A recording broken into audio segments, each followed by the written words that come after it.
It is astounding how significantly one idea can shape a society and its policies. Consider this one. If taxes on the rich go up, job creation will go down. This idea is an article of faith for Republicans and seldom challenged by Democrats, and has indeed shaped much of the economic landscape.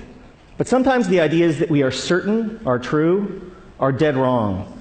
Consider that for thousands of years, humans believed that the Earth was the center of the universe. It's not, and an astronomer who still believed that it was would do some pretty terrible astronomy. Likewise, a policymaker who believes that the rich are job creators and therefore should not be taxed will do equally terrible policy. I have started or helped start dozens of companies and initially hired lots of people. But if there was no one around who could afford to buy what we had to sell, all those companies and all those jobs would have evaporated. That's why I can say with confidence that rich people don't create jobs, nor do businesses large or small. Jobs are a consequence of a circle of life-like feedback loop between customers and businesses.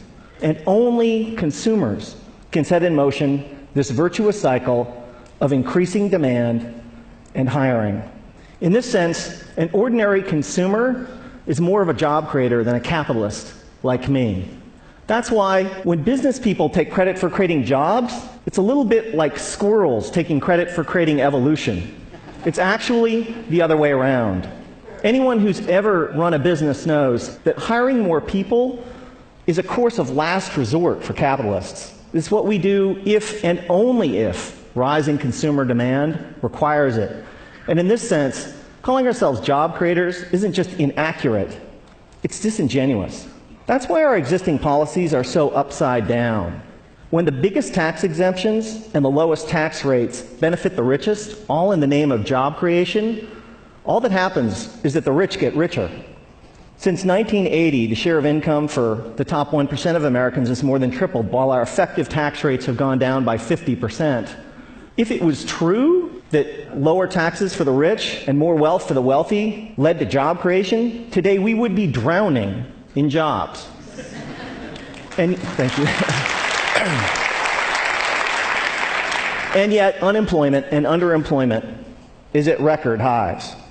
Another reason that this idea is so wrong-headed is that there can never be enough super-rich people to power a great economy. Somebody like me makes hundreds or thousands of times as much as the median American, but I don't buy hundreds or thousands of times as much stuff.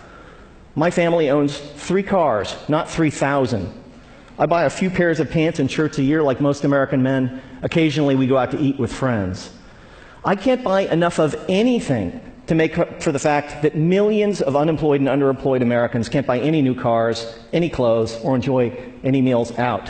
Nor can I make up for the falling consumption of the vast majority of middle-class families that are barely squeaking by, buried by spiraling costs and trapped by stagnant or declining wages.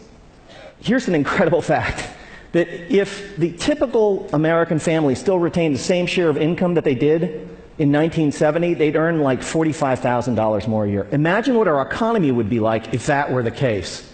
Significant privileges have come to people like me, capitalists, for being perceived as job creators at the center of the economic universe, and the language and metaphors we use to defend the current economic and social arrangements is telling. It's a small jump from job creator to the creator. This language obviously wasn't, this language was not chosen by accident. And it's only honest to admit that when somebody like me calls themselves a job creator, we're not just describing how the economy works, but more particularly, we're making a claim on status and privileges that we deserve. Speaking of special privileges, the extraordinary differential between the 15% tax rate that capitalists pay on carried interest, dividends, and capital gains, and the 35% top marginal rate on work that ordinary Americans pay, is kind of hard to justify without a touch of deification. We've had it backwards for the last 30 years. Rich people like me don't create jobs. Jobs are a consequence of an ecosystemic feedback loop between customers and businesses. And when the middle class thrives, businesses grow and hire, and owners profit.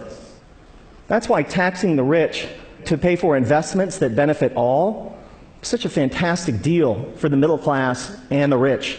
So, ladies and gentlemen, here's an idea worth spreading. In a capitalist economy, the true job creators are middle-class consumers. And taxing the rich to make investments that make the middle class grow and thrive is the single shrewdest thing we can do for the middle class, for the poor, and for the rich. Thank you.